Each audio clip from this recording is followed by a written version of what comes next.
오늘은 요한복음 11장 17절로 27절에 있는 말씀을 봉독하도록 하겠습니다.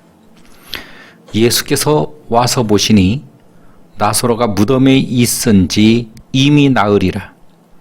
베다니는 예루살렘에서 가깝기가 한 오리쯤 되매 많은 유대인들이 마르다와 마리아에게 그 오라비의 일로 위문하러 왔더니 마르다는 예수님께서 오신다는 말을 듣고 곧 나가 맞이하되 마리아는 집에 앉았더라. 마르다가 예수께 여짜오되 주께서 여기 계셨다면 내 오라비가 죽지 아니하였겠나이다. 그러나 나는 이제라도 주께서 무엇이든지 하나님께 구하시는 것을 하나님이 주실 줄을 아나이다. 예수께서 이르시되 내 오라비가 다시 살아나리라. 마르다가 이르되 마지막 날 부활 때에는 다시 살아날 줄을 내가 아나이다. 예수께서 이르시되 나는 부활이요 생명이니 나를 믿는 자는 죽어도 살겠고 무릇 살아서 나를 믿는 자는 영원히 죽지 아니하리니 이것을 내가 믿느냐. 이르되 주여 그러하외이다. 주는 그리스도시요 세상에 오시는 하나님의 아들이신 줄 내가 믿나이다. 아멘. 요한복음 11장에 보면 예수님이 죽은 나사로를 다시 살리신 이야기가 나옵니다. 그것은 예수님이 행하신 수많은 기적 중에서도 가장 강력한 기적 이야기라고 할 수가 있는데요. 왜냐하면 죽은 사람을 단지 잠깐 살린 것 정도가 아니라 완전히 죽었던 죽은 지 나흘이라 된 사람을 다시 살렸다는 면에서 엄청난 기적이라고 하는 사실입니다. 단지 아픈 사람이 아니라 완전히 죽어서 무덤에 들어갔던 사람을 살리셨으니까 다른 기적과는 비교가 되지가 않습니다. 그러다 보니 이 기적이 미친 파장이 엄청났습니다.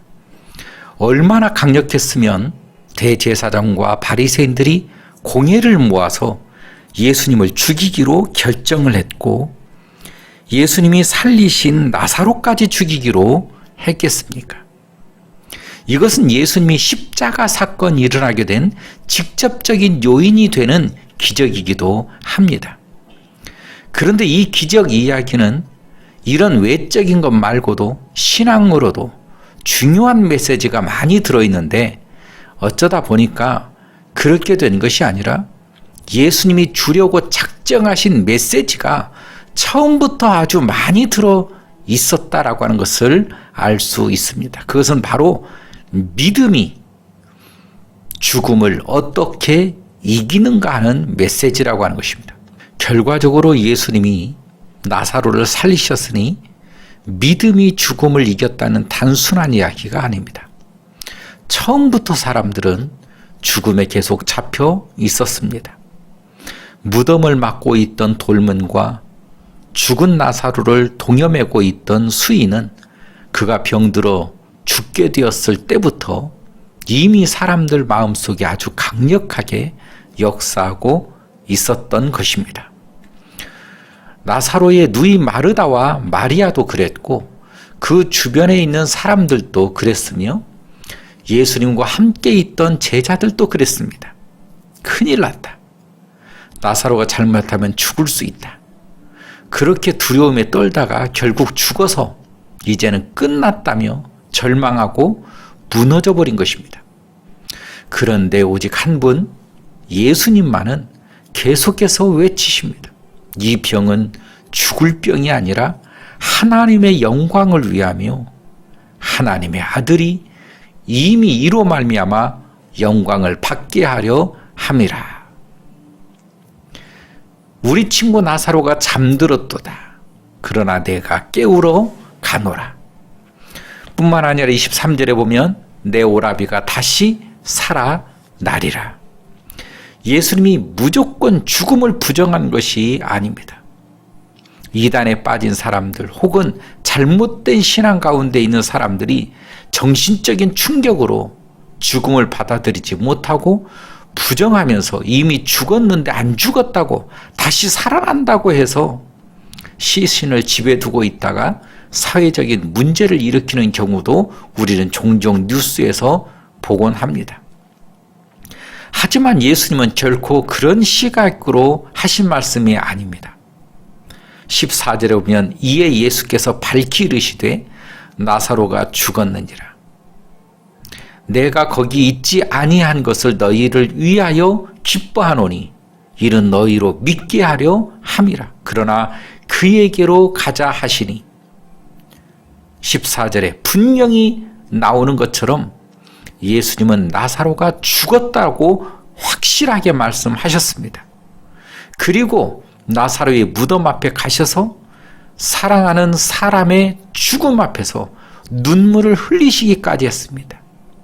35절의 말씀을 보면 예수님께서 눈물을 흘리시더라 이렇게 말씀을 주십니다.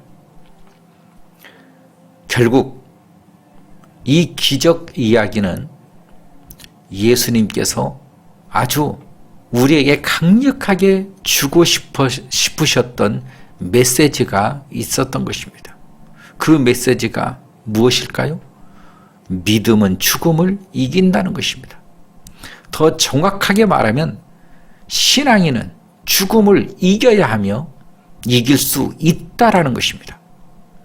결론적으로 죽은 나사로가 다시 살아나는 기적이 일어났기 때문에 사람들은 그 기적에만 눈길을 주면서 죽은 자를 살리신 예수님의 놀라운 능력과 그분의 메시아 되심에 열광했지만 이 일을 통해 주님께서 사람에게 심어주고 싶었던 것은 바로 신앙은 죽음을 이겨야 하며 이길 수 있다라고 하는 메시지였습니다.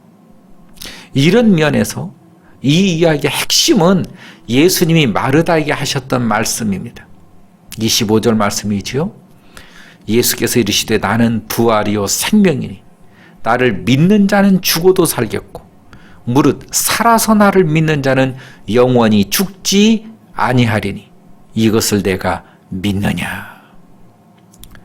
예수님은 여기서 헬라어 원어로 보면 에고 에이미 즉 나는 뭐뭐시다 라고 하는 말씀을 하셨는데 그것은 구약에서 나는 스스로 있는 자다 라고 하신 말씀과 같은 표현입니다. 예수님은 이렇게 신적인 표현까지 써 가시면서 당신이 부활이요 생명이라고 하셨고 그러니 당신을 믿는 사람은 죽어도 살겠고 살아서 믿는 사람은 영원히 죽지 않을 것이라고 하는 것을 말씀하셨습니다. 그러면서 신앙인은 죽음을 이겨야 하고 이길 수 있다라고 하는 메시지를 강력하게 말씀하신 것입니다. 그런데 잘 생각해 보면 예수님의 이러한 표현에는 논리적으로 문제가 있는 것을 발견합니다. 나를 믿는 자는 죽어도 살겠고 라고 말씀하신 후에 살아서 나를 믿는 자는 영원히 죽지 않는다라고 하는 말씀입니다. 이것은 서로 충돌하는 개념이 아닙니까? 살아서 믿는 자는 죽지 않는다. 이렇게 했기 때문에 나를 믿는 자는 죽어도 산다라고 하는 것을 어떻게 가능하냐라고 하는 것이죠. 그러니까 살아서 믿는 자는 죽지 않으니까 죽음을 맛보지 않는 것인데 주님을 믿는 자가 죽어도 산다는 것은 일단 죽은 다음에 살아난다라고 하는 말이므로 사실 이것은 어폐가 많이 있습니다. 그렇다면 이 말씀은 무엇일까? 예수님이 잘못 말씀하신 것인가? 아닙니다. 예수님은 육체의 죽음을 말씀하신 것이 아니기 때문에 예수님은 죽음이라고 하는 영적인 것을 말씀하면서 믿음은 바로 그 죽음을 이긴다는 것이라고 말씀을 하신 것입니다. 그래서 이것은 결코 논리적으로 충돌하는 개념이 아닙니다. 오히려 신앙인은 죽음을 이길 수 있고 또 이겨야 한다는 것을 강력하게 강조하시기 위해서 2번이나 하신 말씀입니다. 그렇습니다. 죽음을 이기지 못하는 신앙은 신앙이 아닙니다. 다시 말하지만 신앙인은 반드시 이겨야 하고 또 이길 수 있습니다. 이 신앙 고백이 바로 사도신경의 마지막 12번째 고백의 핵심의 의미입니다. 나는 영생을 믿습니다 라고 하는 말이죠. 우리가 신앙생활을 하면서 인간적인 한계 때문에 중요한 영적인 진리를 제대로 알지 못하고 그래서 누리지 못하는 경우가 참으로 많습니다. 그중 하나가 바로 영생이라고 하는 것입니다. 예수 그리스도를 주로 고백하는 믿는 사람은 영생을 얻습니다. 내가 진정으로 너희에게 말한다. 내 말을 듣고 또 나를 보내신 분을 믿는 사람은 영원한 생명을 가지고 있을 뿐만 아니라 심판을 받지 않는다. 그는 죽음에서 생명으로 옮겼다라고 하는 요한복음 5장 24절에 있는 말씀이죠. 이 말씀 그대로 영생은 모든 믿음의 사람들에게 주어지는 가장 귀한 복입니다. 그런데 문제는 많은 신자들이 영생을 나 죽은 후 천국에 가서 영원히 산다라고 하는 개념으로만 생각하는 데 있습니다. 그런데 영생이라고 하는 귀한 중요한 선물이 현실적으로는 피부에 와닿지 않는 그 먼 훗날 이야기처럼 들리기 때문에 바로 그것이 문제입니다. 요한복음 11장의 이야기에서 예수님이 내 오라비가 다시 살아나리라고 말씀하셨을 때 마르다가 뭐라고 대답합니까? 마르다가 이르되 마지막 날 부활 때에는 다시 살아날 줄 내가 압니다. 마르다에게 별명을 지어준다면 여자 베드로라고 할 수도 있겠지요. 분명히 믿음이 이기는데 때로는 자기 생각대로 열심을 내다가 심지어 예수님 앞에 책망을 받기까지 한다는 면에서 비슷한 면이 있습니다. 그런데 바로 이것은 우리 그리스도인들의 모습이기도 합니다. 믿음이 있어서 주님을 기쁘시게 할 때도 있지만 때로는 자기 생각으로 넘어지기도 하고 자기 마음대로 행동하다가 넘어지기도 합니다. 마르다의 말은 신앙적으로 어떤 모습을 보여주고 있습니까? 마지막 날 부활이 있을 것을 믿고 그래서 나중에 다 부활할 것이라고 믿는다는 것입니다. 그런데 이 말은 사실 지금은 별로 소용이 없다라고 하는 뜻 아니겠습니까? 오랜 후에 부활하고 살아나겠지만 지금은 다 끝났다는 말 아니겠느냐. 믿음이라는 것이 먼 훗날 부활에 대한 소망을 주지만 지금 당장 자기에게 닥친 이 죽음의 절망에 대해서는 아무런 대답을 할 수 못한다라고 하는 바로 그 말을 이 마르다는 하고 있는 것 아니겠습니까? 그래서인지 그 다음 주님의 말씀에서 답답해 하시는 것을 느낄 수 있습니다. 25절을 보니까 나는 부활이요 생명이니 나를 믿는 사람은 죽어도 살겠고 살아서 나를 믿는 사람은 영원히 죽지 아니할 것이다. 이것을 내가 믿느냐? 먼 훗날 있을 이야기를 하는 것이 아니라 바로 이 순간 죽음을 이기는 믿음인데 그것을 알지 못하고 누리지도 못하는 이 마르다에 대한 안타까워하시고 답답해하시는 예수님의 그 마음을 여러분도 느껴지십니까? 영생은 미래 이야기가 아니라는 것입니다. 나중에 천국에 가서 영원히 사는 그런 막막하고 아득한 이야기가 아니라는 것입니다. 관념적으로만 말하는 추상적인 이야기나 뜬구름 잡는 이야기는 더더욱 아니라고 하는 것입니다. 성경에서 영생이라고 하는 말은 구원으로 바꿀 수가 있는 말입니다. 아들을 믿는 자에게는 영생이 있고 아들에게 순종하지 아니한 자에게는 영생을 보지 못하고 도리어 하나님의 진노가 그 위에 머물러 있느니라. 분명 영생이 구원과 같은 뜻으로 쓰이고 있습니다. 우리가 받는 구원이 나중에 받을 영적인 구원만을 말하는 것이 아니라 이 세상을 살아가면서 누리는 축복과 능력인 것처럼 바로 영생도 그런 것입니다. 구원에는 분명히 받은 구원, 받는 구원, 또 받을 구원, 이런 영과 혼과 육이 있습니다.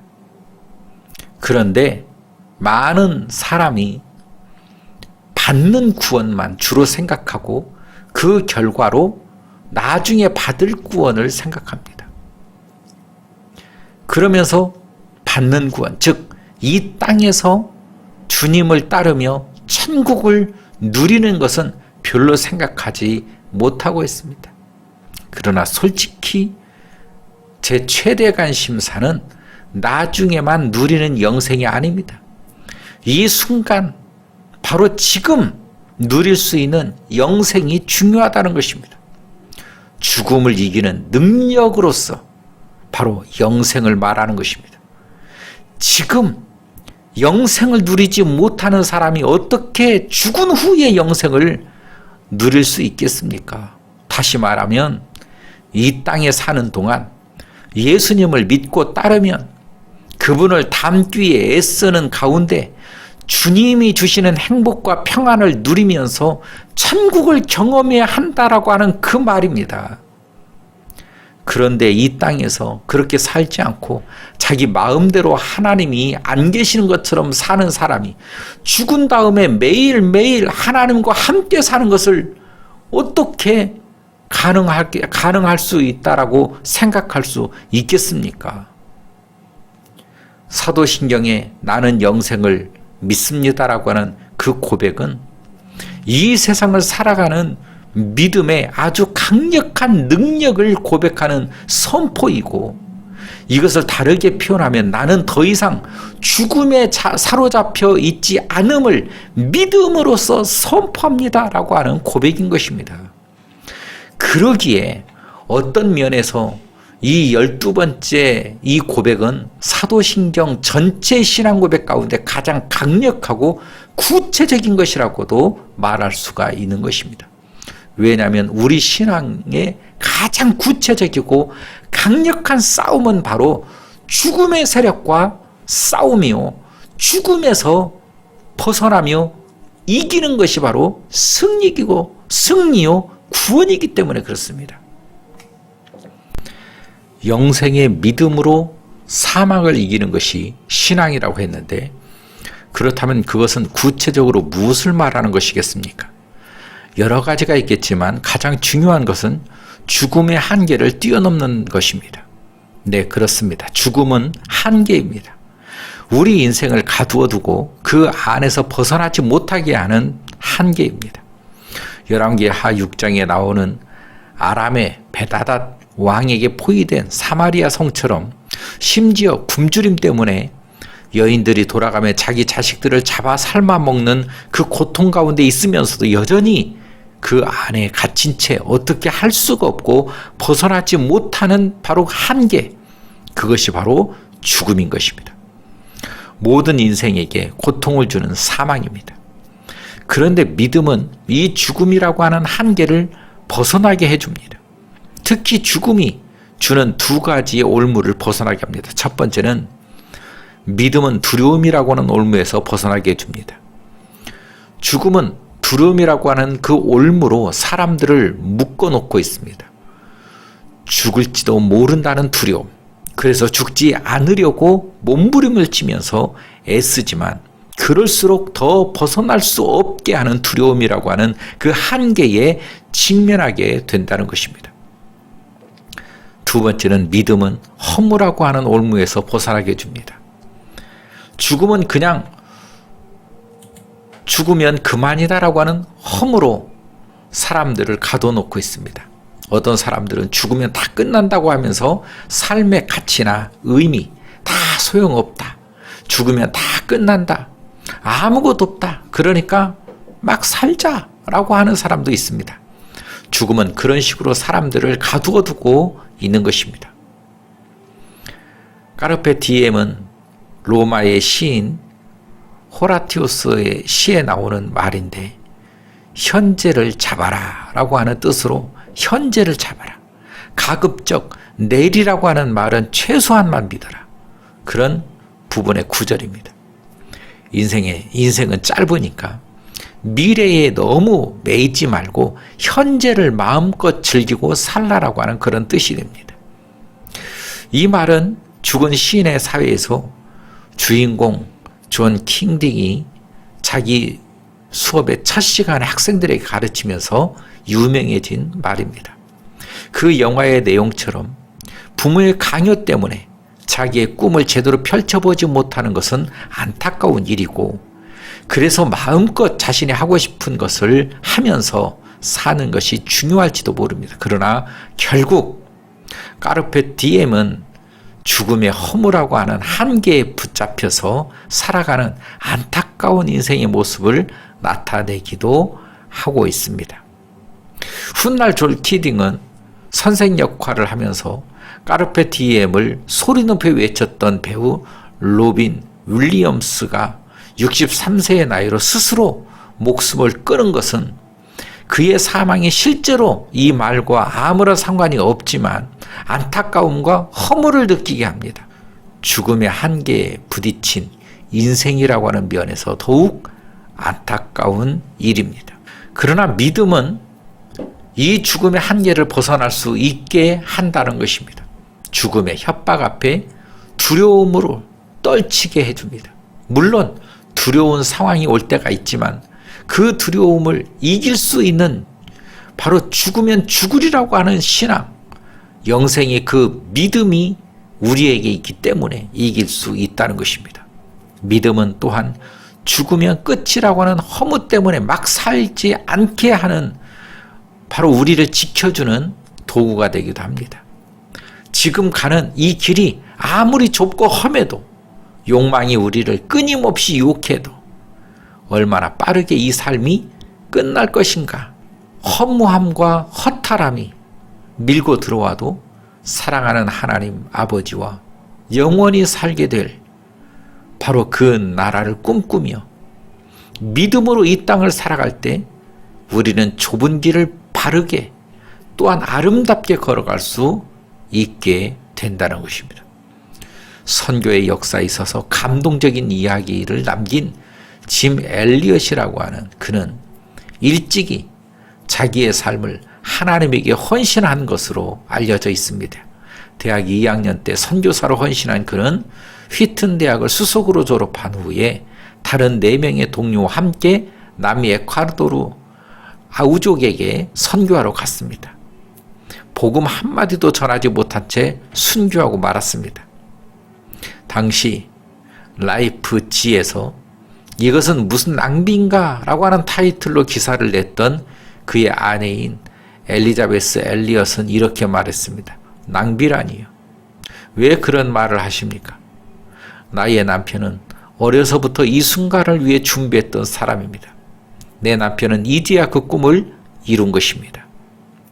엘리자베스가 이렇게 말할 수 있었던 것은 짐 엘리엇이 대학생 때부터 기록했던 일기와 글의 내용을 알고 있었기 때문에 그 가운데 하나가 바로 이것입니다. 영원한 것을 얻기 위해 영원하지 않는 것을 버리는 자는 어리석은 것이 아니다. 이것은 바로 죽음의 한계를 뛰어넘는 영생의 믿음을 가진 사람의 모습입니다. 죽음은 바로 죽음의 위협과 협박과 유혹이 통하지 않는 삶, 그것이 바로 믿음인 것입니다. 그런데 짐 엘리엇의 말을 거꾸로 보면 영원하지 않는 것을 위해 영원한 것을 버리는 자는 정말로 어리석은 자라고 말할 수가 있는 것입니다. 지금 세상을 보십시오. 이런 사람들로 가득합니다. 심지어 예수님을 믿고 따르며 영생을 가졌다고 하는 그리스도인들도 그렇게 사는 경우가 얼마나 많습니까? 영원하지 않는 것, 이 세상에서 다 끝나버릴 것을 얻기 위해 영원한 것, 하나님의 사랑, 이웃 사랑을 버린 채 살아가는 사람들이 너무도 많다는 것입니다.